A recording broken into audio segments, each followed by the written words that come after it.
Hey Fiberistas, welcome! Yay! So glad that you guys could join me. I'm Stacey Budge Camison with UrbanGypZ, and today we are going to talk about fiber as art. And I'm going to share a little backstory about how I started doing fiber art. I don't know that, maybe you guys have been following me for a little while, or maybe you've read it on my About page. But first of all, let me say, I never really thought that I would be a fiber artist. I kind of always thought that I would be working in clay. When I was in art school, I was in art school actually to learn how to do graphic design, and I was a graphic designer for years. Oops, something is making a noise. Hold on. Let me turn my phone off. All right, phone off. All right, so I kind of I was in school to be a graphic designer, and was a graphic designer for 20 years. And when I was in school, I have a BFA, a Bachelor of Fine Arts. And I also don't think that you have to have a college degree to be an artist. And I talk about that in an article, which I will post in the show notes. Anyway, so I had gotten my BFA and learned to be a graphic designer. And in the BFA, we learned all kinds of different mediums. And I thought I would be into clay. I learned printmaking, photography, all that stuff. But they didn't offer fiber arts. I learned my entryway into fiber art was through knitting. And I know a lot of you who follow me knew me when I had a yarn business and was a knitter. I didn't start knitting until I was in my early 30s. And I was living in Birmingham and took a community class and learned to knit, and ended up moving to Asheville, North Carolina to take a job designing craft books, and thought, oh, I'm living in Alabama where we don't really need, anything more than cotton sweaters, and I was going to the mountains where it was going to be cold. So I decided to learn how to knit and make sweaters, and started knitting. And being in the Appalachian Mountains, that's part of a traditional craft. I learned to spin yarn. I was working for a craft book company. I started tech editing patterns, and I got way into the knitting. All right, so the thing about knitting, I kind of find that that knitting kind of falls into two categories. And I consider it right brain knitting and left brain knitting. And I'm going to put an article down in the show notes too that talks about that. I wrote a post on what kind of knitter are you. And for the most part, I find that left brain knitters are like more the traditional knitters that you think of when you think of knitting in general. You find a pattern, you find a yarn, you make the thing. And it could be like cables, it could be lace, it could be complex patterns, whatever. But I was finding that, and let me check. I'm checking to see if you guys, I'm not sure if the comments are loading. Anyway, all right. So I found that, while, I like the challenge of big complex patterns, I love yarn. And I know most of you guys who follow me are way into like art yarns and textural things and kind of really artsy type, fiber art type stuff. And that's where I found myself. I liked yarn. I learned to spin. I like spinning wild, hand spun stuff with lots of texture and lots of color. And that stuff just did not translate to knit stuff like patterns. It really didn't. The pattern work, it just didn't translate. And also too, and a lot of you hand spinners may also know that, when you spin a yarn, it's kind of hard to get consistent yarn all the time when you're trying to spin to a pattern. It's just, for me, it takes the fun out of it. I like just kind of intuitively spinning with my fiber. So anyway, so when I started to sell yarn, I found myself helping my customers figure out ways to use hand-painted and hand-spun yarns in projects. And it's kind of, as you know, that hand dyed yarn is kind of the same problem as hand spun yarn, because sometimes the wild patterning will not necessarily translate well in like a lace pattern or anything like that. So So I started to help other people figure out ways to use that wild yarn that we all fall in love with, yarn lust, it's a thing. So into ways to translate it into something that you could use, right? All right. All right. Drink of water. Okay. So that's how I started, because really the best way to work with hand-dyed and hand-spun yarn is kind of in freeform fashion. So lately, as you guys know, I do a lot of freeform weaving, and that's one of my favorite ways to work with art yarn. But I think art yarn and hand-dyed yarn also translate well into other freeform mediums. So anyway, and I'm going to share some of those mediums with you today, because I know a lot of times, we work with freeform weaving, but there's a lot of ways that you can combine the methods. There's ways that you can freeform knit, there's ways you can freeform crochet and freeform weave, and then there's ways that you can combine all of that together, and it's all a form, to me, of fiber art, because you're working with, I couldn't repeat this yarn if I had to, so applying it to a pattern is going to be different. So you're kind of working with yarn in the same way as maybe a sculptor might work with clay. I don't know if that makes sense, because they're kind of working as they go in the moment and stepping back and looking at the piece. Well, we do the same thing, like with this kind of weaving. I might weave a couple inches and then decide what the next yarn is going to be and decide what the texture is and maybe incorporate some extra texture and a technique and that type of thing. Okay. So freeform weaving, we're all familiar with that. And if not, I'm going to put a link down below in the show notes, the link down below in YouTube to the show notes. And I have a free getting started art weaving class. A lot of you have already taken that or found me through that, but if not, it's a great class on learning how to just freeform weave. All right, so a lot of you may be familiar with freeform crochet, and I have an article that I wrote about freeform crochet, and I'm going to put a link in the show notes. And I kind of referenced a couple of people who kind of spearheaded that freeform crochet. And let me show you what I mean by freeform crochet. Traditional crochet, you might have, even if you're doing a stash buster, this is a slanted granny thing. And you might do even, just some patterny kind of crochet things. This is some hand dyed I have. But when you start to work with like hand spun yarn, it gets a little wonky and kind of interesting. Even if you're just using one kind of hand spun yarn, this to me is starting to feel real fiber arty. But freeform crochet, if you started to add the different colors like you would with a granny square, there's something about hand spun that just makes everything feel like fiber art. All right. Okay. Yeah. Here's another one. Here's a hexagonal piece that I did. All right. So freeform crochet is not necessarily just following a pattern. What if I took this square and started to just crochet off the top? What if I took this and just started to work off the top, and start to make this amorphous shape?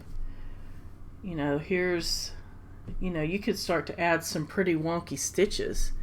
Here's a piece that I worked on that's freeform. I started with just a regular circle and then started to add a couple of stitches, and then I took this bouillon stitch and I started to work it in a spiral pattern and not necessarily connecting it at the back, and then you go back across the top, with as far as and start to make this shell pattern. And I have a couple of those. Here's another one where I started to make a shell pattern.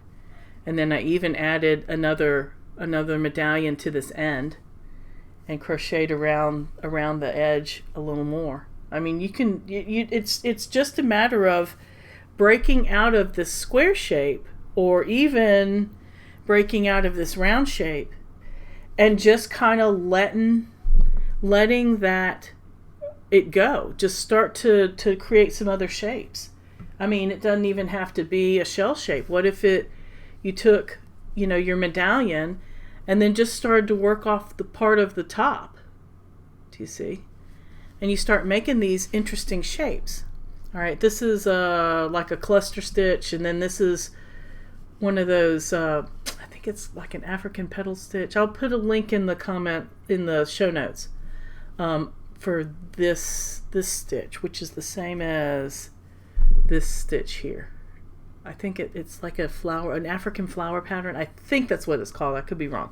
And the bullion stitch. Now the bullion stitch, there are some tutorials on, I think there's some tutorials on YouTube you can find. If not, Prudence Mapstone has some tutorials on working these stitches. She has some great books you can get off of Etsy, as does Hannah Martin and her company's called Of Mars, and she has some excellent tutorials. As a matter of fact, I believe her tutorial showed me how to do this wonky little thing here, where you're crocheting 3 different yarns at the same time to make this kind of really, really cool shape. Anyway, so I mean, freeform really literally is just like you would do in the weaving, where you pick a yarn and you start working a different texture. It's similar with the crochet. I mean, you're picking up a different yarn, and you're breaking out of the mold of having to go all the way around. Just work back and forth, maybe just work part of a section, which is what I did here. Just working part of a section. Let me see if I have another one. Hold on. Oh, here's a good one. Yeah, this one I did another weird spiral where I, started with that circle and then started to build out.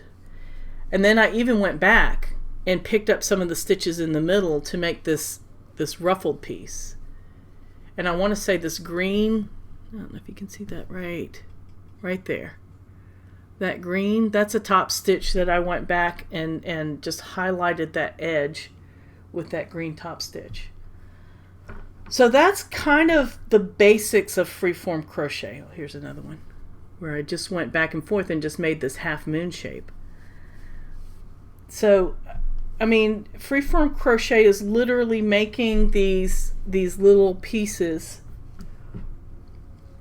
and then what you would end up doing is, you would go back and fit these pieces together and sew them together the same way you would if you were working in squares, right?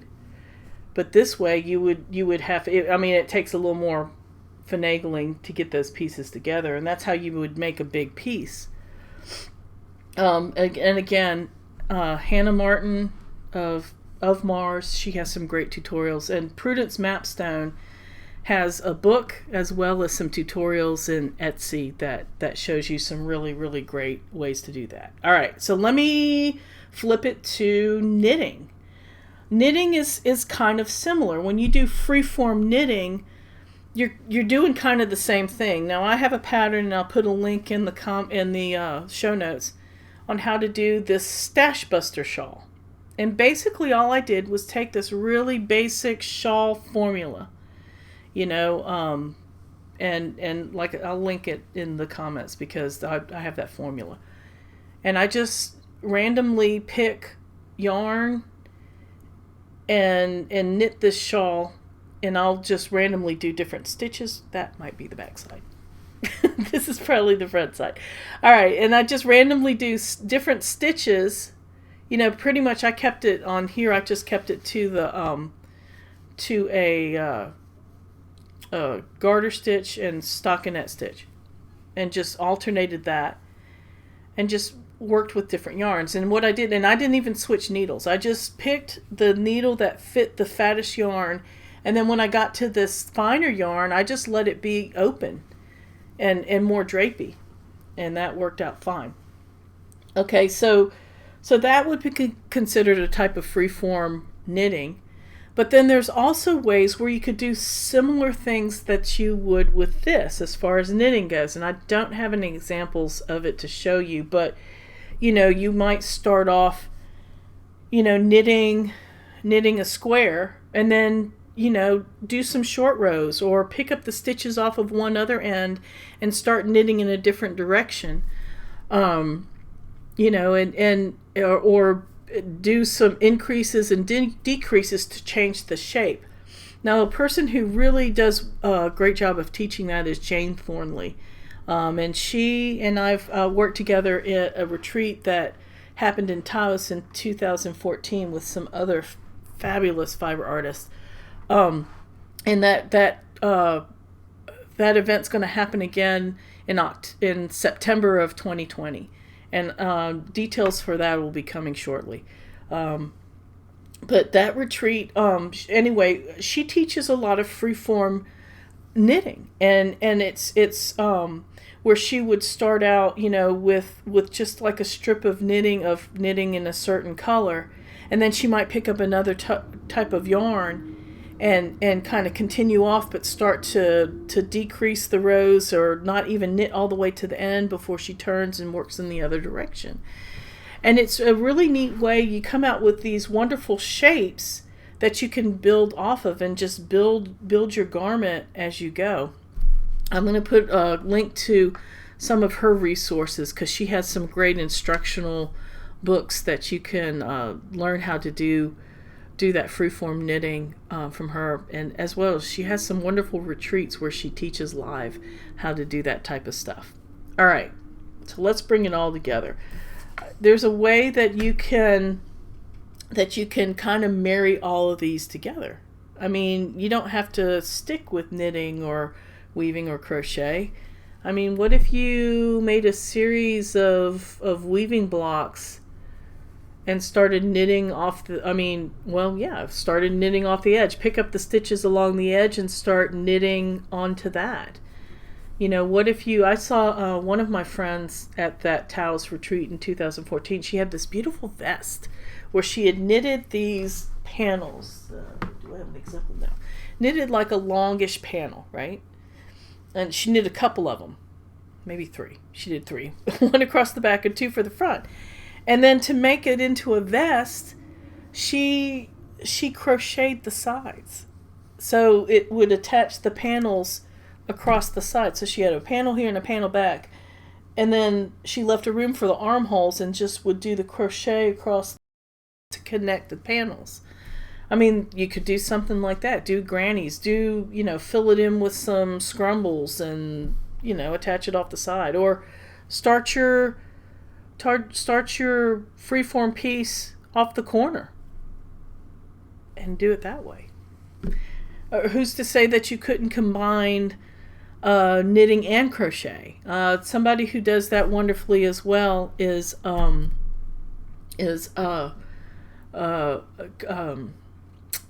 Valentina Divine.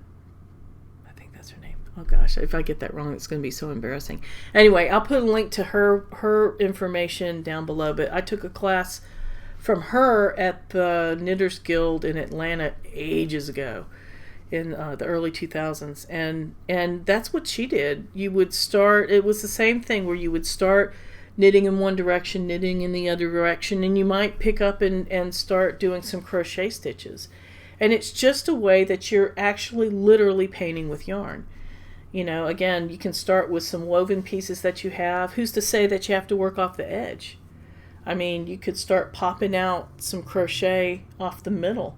Pick up your stitches, or stab through and create a surface chain stitch, and then knit off the top. I do demonstrate that technique in the Embellishments class that I just released 2 weeks ago, and I will put a link to that down below, because that's one of the techniques that I teach there, is how to combine surface crochet with your weaving.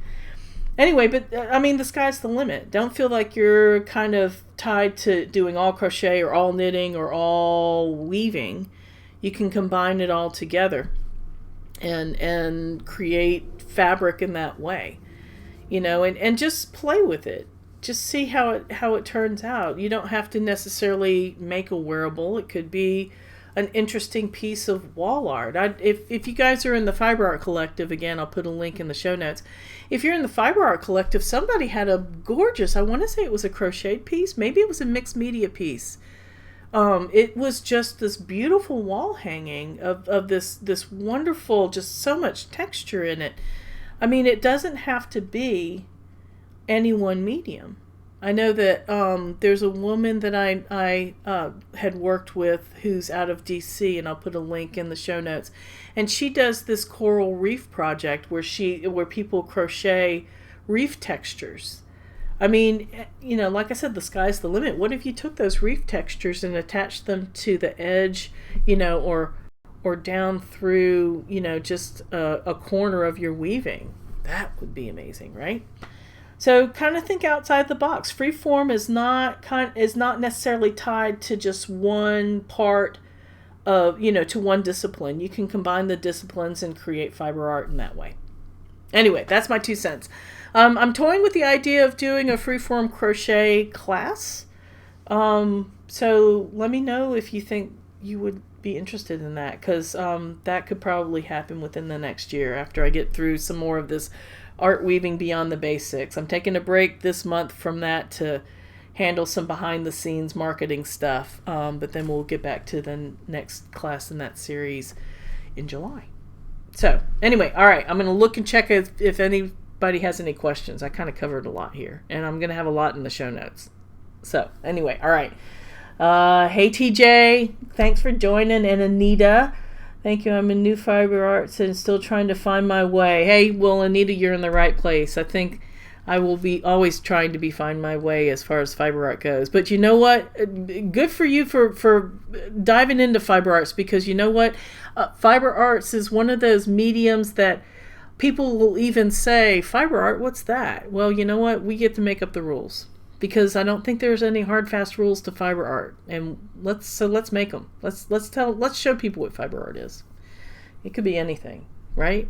A lot of people, when I say knitting and fiber art, they don't think it's the same thing. They think of grannies making sweaters. No, we're going to break that mold. Yay, Kathy from Connecticut, great info. Yay, Kathy, I'm glad you found that to be helpful. All right, so if that's it, I'm going to sign off, and I'm going to have a ton of show notes, it looks like, in the comments below. Let me know if you guys would want to do cover this in the let me know if you want to cover this as far as a class goes, and I would love to share that. For some reason, I'm not streaming anymore, and I hope it still is. But anyway,